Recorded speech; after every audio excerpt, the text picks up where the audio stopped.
I am at the MAPS Air Museum in North Canton, Ohio. Wasn't expecting to come here, but who doesn't like an airplane museum? So we're gonna go check this out.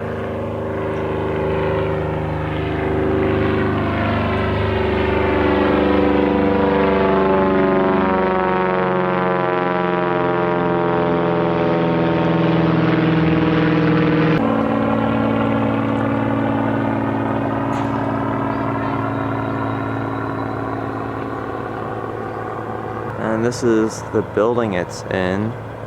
Looks like a fairly old hangar here at the Canton Akron Airport. This is a display on Sharon Lane, who is from the area, and she was the only nurse killed by enemy action in Vietnam. The museum is run by the Military Aviation Preservation Society, and it's the second largest air museum in the state, next to the beastly US Air Force Museum. But this place still has a lot of great stuff. We used this in a P-38 Lightning, and two of them, and they were turbocharged. So if we got into a dogfight that was too hot for them, all they had to do was climb to a higher altitude. All the other planes with carburetors couldn't get to them. But a mechanic had to know every working part in there and how to get to it. Concept of jet engines and what we have. F-4 Phantom here in Vietnam had two engines in it. That's a large engine. Of course, when you see the aircraft, we have one outside. Training in this, you'd be in the front, instructor would be in the back. Part of it is wood with fabric on it. A model of the Red Baron's plane. This is a Sopwith triplane replica, which took over 20 years to complete. These triplanes did very well in performance. Intake, power, and exhaust always went out the bottom. The drawings from the Sopwith company in England built it exactly the way it would have been in World War I. And you can put this on an airfield and it would blend right in with the rest of it. It's all wooden fabric. The small propeller on the strut right to the right of the cockpit. As you were flying, that gave you your wind speed. You do all kind of aerobatic stunts. We're rather limited on space, so we thought, well, we'll do a stunt plane, we'll hang it up right there. A PT-19 Cornell. This is a Blue Angels aircraft used in performances in the 1980s. Having finally seen them recently, I can confirm it's one of the greatest things ever. And that's a used flight suit.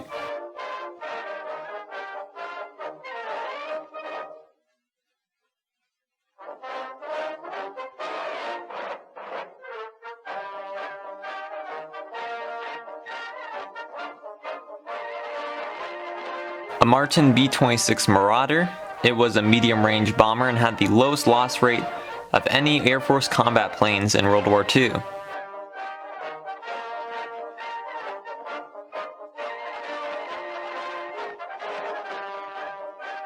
Right here. This could carry 4,000 pounds worth of bombs. There'd be a rack of bombs on both sides of this, as well as the two outer part rolls. And like I said, the same back there.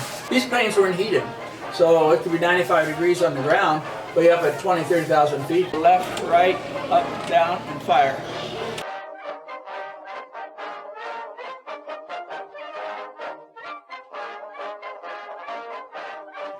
Made by the Bofors company in Sweden, which stayed neutral during the war, but the Americans and British used these.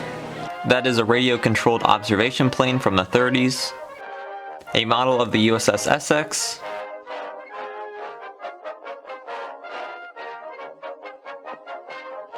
And they have a lot of model planes.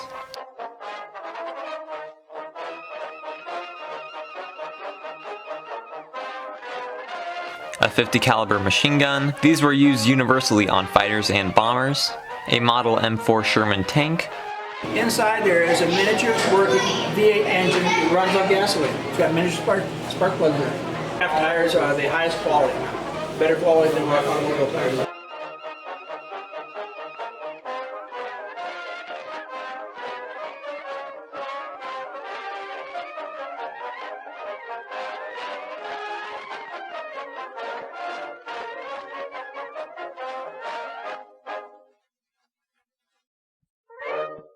A piece of a Japanese Mitsubishi Zero, so you can see the cockpit.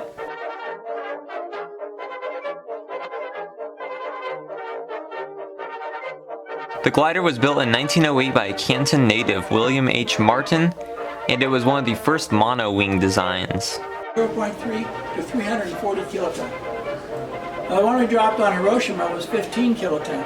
Made it in 3 different places. If you want an aerial dispersion, 31 seconds after it's dropped from the plane, the cap comes off the back and has a parachute, and it'll explode in the air. It would slow the bomb down, giving the plane a chance to get out of the way before it went off. That is an Iraqi Scud missile fragment from the Gulf War.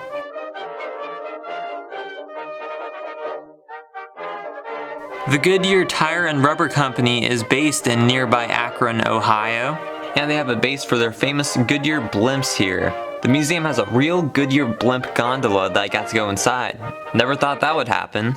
So this is what the inside of them look like.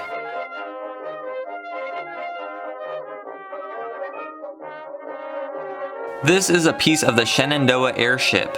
It first flew in 1923. It made the first crossing of America by airship, but was destroyed by a squall line in Ohio in 1925. This was developed during the Cold War in case the Russians would send over a squadron of the Tupolev bombers. This could be launched and had a 1,000-foot kill radius. You could wipe a squadron out with one of those. About our museum is we have hands-on things. Yeah, being a pilot looks confusing.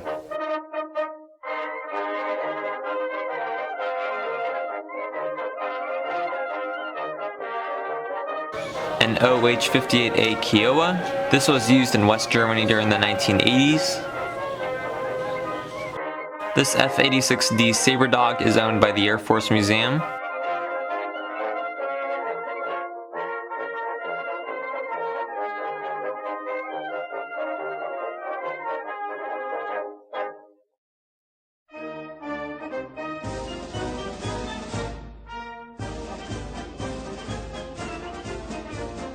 The museum is inside of an old US Air National Guard hangar.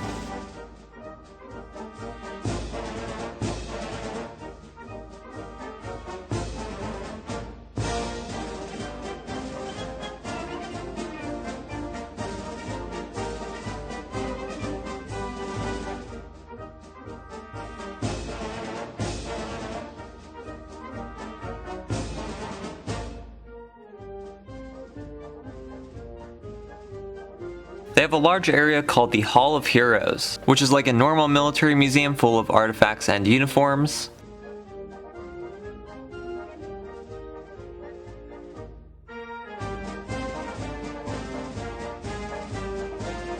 This is a flamethrower, and these were used up until Vietnam.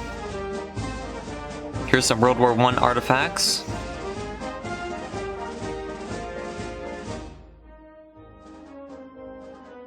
Always thought these German helmets were awesome.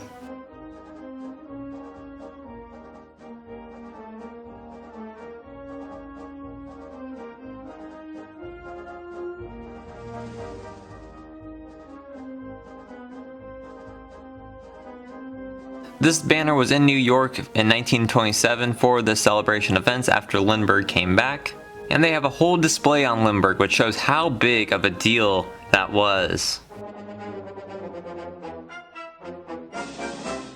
Some of the most prestigious American medals, including the Congressional Medal of Honor. This is a display about Major John B. Anderson, who commanded the largest corps in Europe and headed Operation Plunder, the crossing of the Rhine in March of 1945.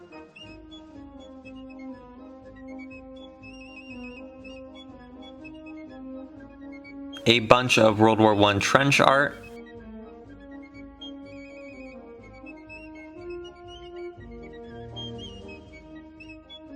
A really neat bomber jacket in great condition.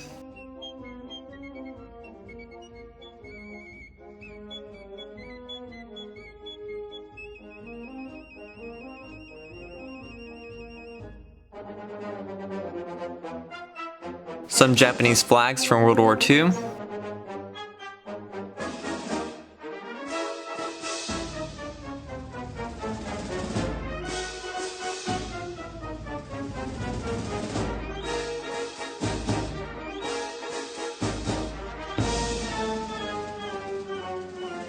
This is what would be used as a bomber site. Had never seen this before. Some stuff on Rosie the Riveter and the woman in the critical home front efforts. A bomb with Kilroy on it. I consider Kilroy one of the original memes.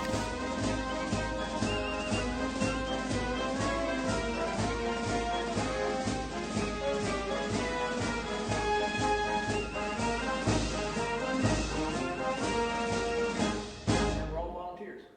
730 of us.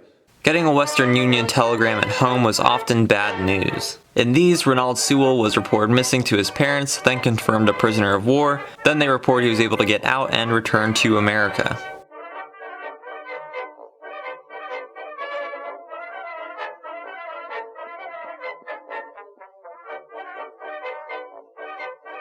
A large part of the propaganda effort was to keep people silent and not spill any information to anyone. This is a piece of the USS Arizona, which was sank on December 7th, 1941 at Pearl Harbor with 1,100 sailors and Marines. And you can see fire damage and how the metal melted.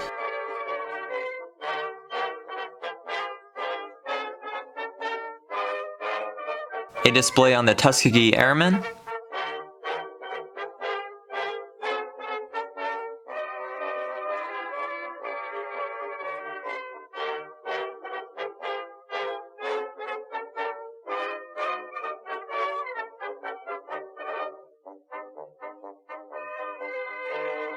And the Royal Air Force is flying historic aircraft, experimental, modern aircraft, everything they had.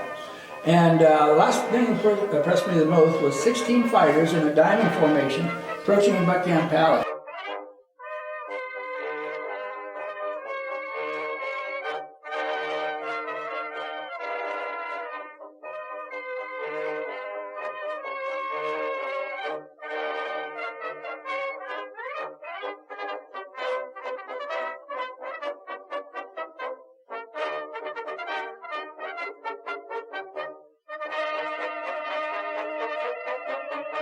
All of the Raymond brothers served and survived the war.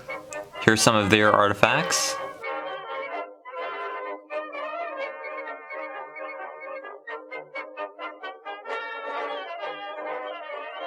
This is from an incident when a German plane ran the back of an American B-17, and both pilots did miraculously survive that.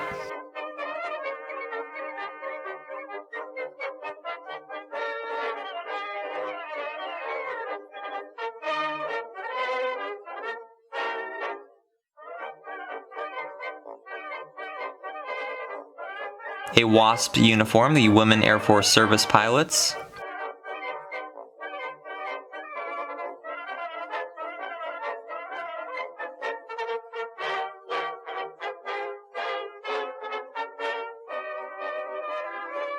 These were the only cards at a prisoner of war camp. Everyone probably knew what everyone had at a certain point. Some of Hermann Göring's cigars, made specifically for him with his initials on them. With these models, you can determine the size of the atomic bombs and compare. This flag was signed by Amelia Earhart at the top.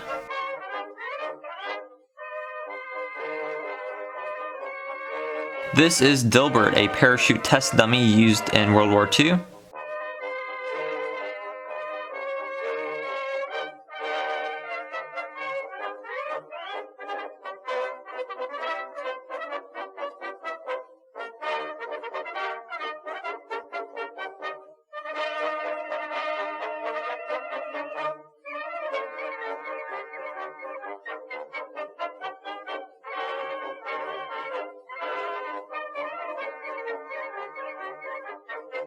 The large one is the dreaded 88.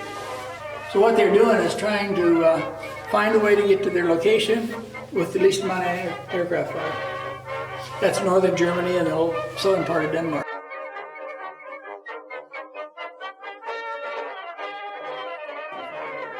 He was a wing commander with ribbons for World War II, and he was in Italy, France, and Germany.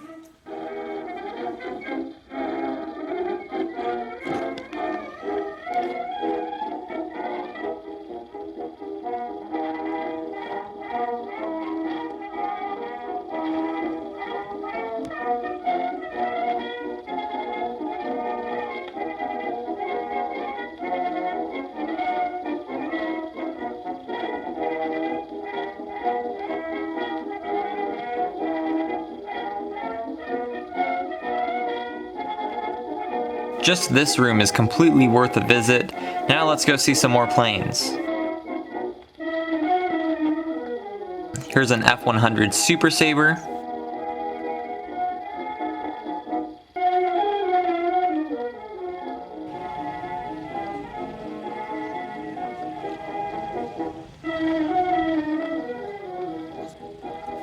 An SNB-5 Expediter.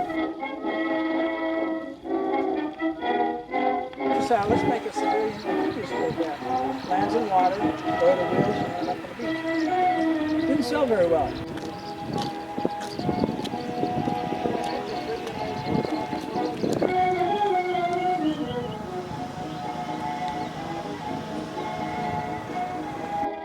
This is a C-47, which was used as a transport plane during World War II. These planes did drop paratroopers during the Normandy invasion, along with many others.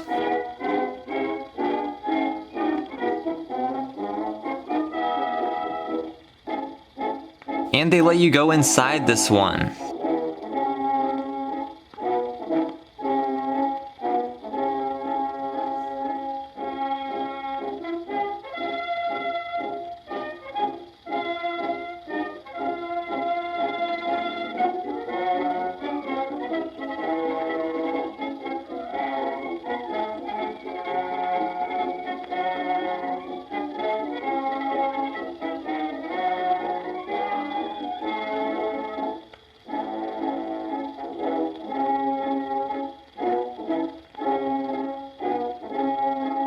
Always like the paintings the soldiers made on their planes.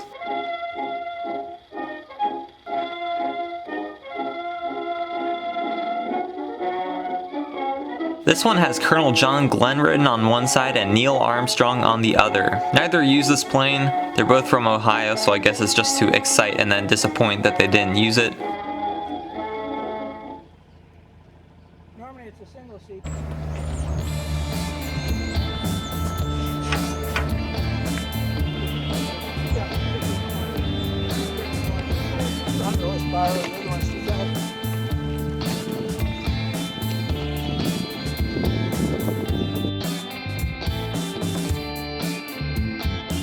Marine Corps. They flew it up here from Caryport, North Carolina, landed at the airport, and we have access to the runway, and they taxied it into here. A Corsair 2.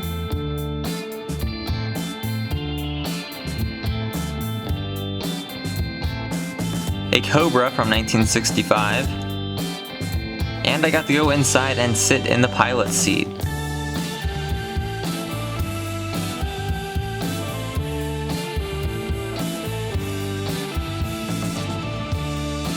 This is a new addition to the museum. One of the members of the organization was a medic in Vietnam and has painstakingly recreated a medic camp at the museum.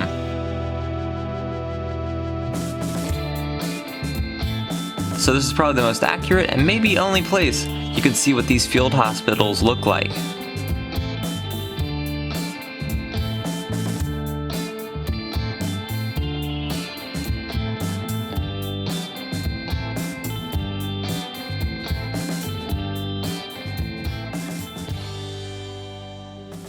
Alright, so that was the MAPS Air Museum. The organization has done a great job preserving and presenting the airplanes. Really great collection. Definitely recommend if you're in the Canton or Akron area. If you like this video, I've been to several other air and military museums as well as all sorts of museums and roadside attractions, so please go check those out, and thanks for watching.